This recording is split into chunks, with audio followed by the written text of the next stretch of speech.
Hello, I'm Endi Bogue Hartigan, and I'm happy to have a chance to read a few poems here. I'm going to read from my new book. It's called O Orchid O'Clock. There it is. It's just out from Omnidawn this spring. And it's almost summer now. I'm going to start with a poem that has crawdads in it because they make me think of summer. This is called Crawdads Being Most Precise. This is a book that deals with clocks and time measure.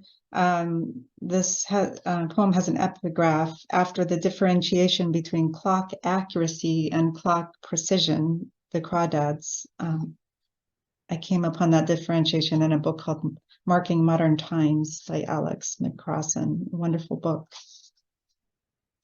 Crawdads being most precise.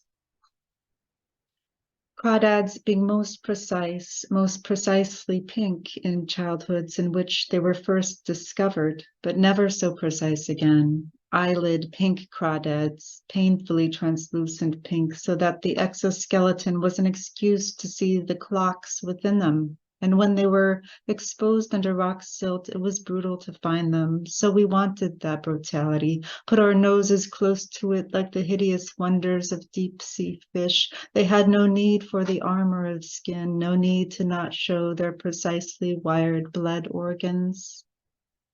No. Crawdads being most personal, most like persons in childhoods in which they were first loved, but never children again, M and L and C. The crawdads should have been painfully translucent and veined from within, so that the exoskeleton was an excuse to see the varicose network within the clockwork.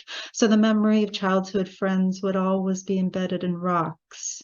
M would always be in plaid pants, swinging in wonder, and L would always be the castle clearer girl with 5 brothers. And when they were exposed with the stick, it was a wonder to see them move and move sideways in the heart always. Crawdads being most precise when most exposed to the thought of being excessively crawdad. My brainstem was exposed as a cauliflower or a galaxy. Classrooms were exposed by a lockdown. Americans were exposed to Americans. Whole persons were exposed in MRIs or X-rays or ultrasounds, anything that shows the gray matter of the interior clock exposed, so that the exoskeletons were an excuse to not have exoskeletons. People subject to seeing their internal organs, their loved ones' organs, unknown humans' torn organs, their twisted countries' twisted organs over and over. So they had no need to not be seeking rock cover, no need to seek out anything but the unarmored pink accuracy of awe embedded in not clocks, never clocks. I made up some half prayer from starving crawdad flesh, see-through imprecision.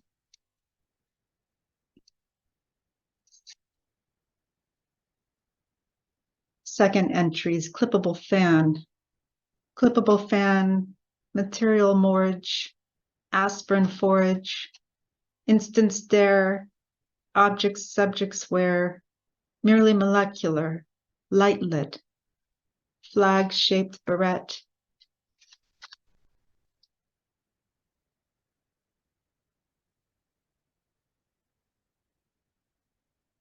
Our entry, all galaxies are not clocks.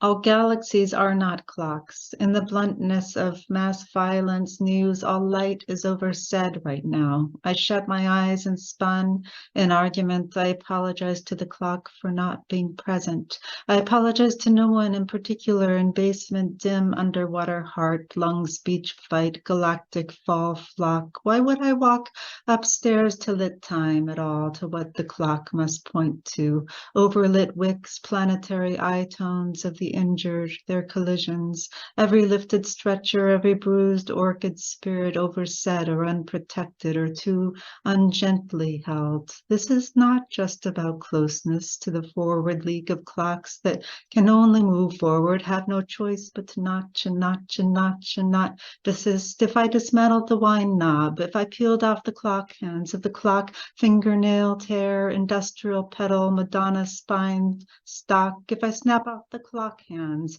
If I slice my fingerprint, finger bending and snapping off the clock hands, leaving the bare white face of the clock, the galaxy would still contain this knocking around.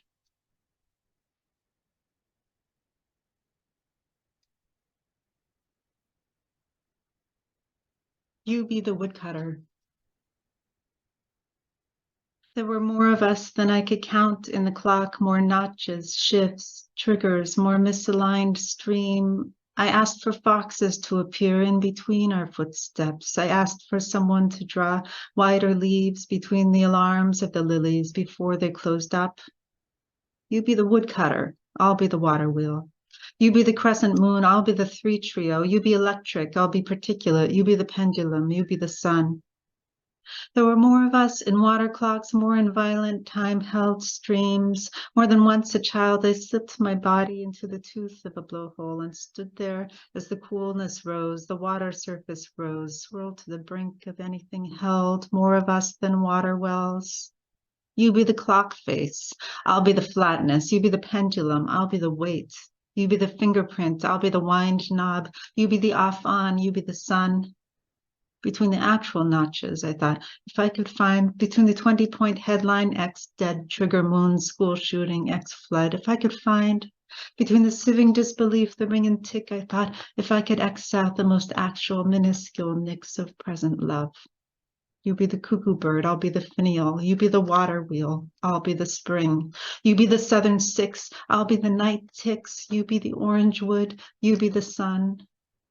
Every hour there was a melody inserted in which time stretched into a spell, in which the cuckoo bird emerged and the kids would run to it, clamber up the sofa to see the wooden bird emerge and stand tiptoed, unstable, inside the melody.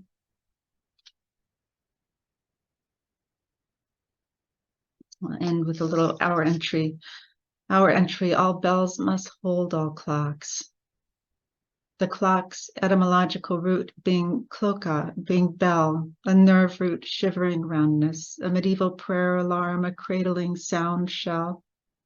The bell a striking into the temporal, then a tide pool retraction, the bell an oscillating fraction of the friction of continuance, pulling water instants out and out and out. Thank you for listening.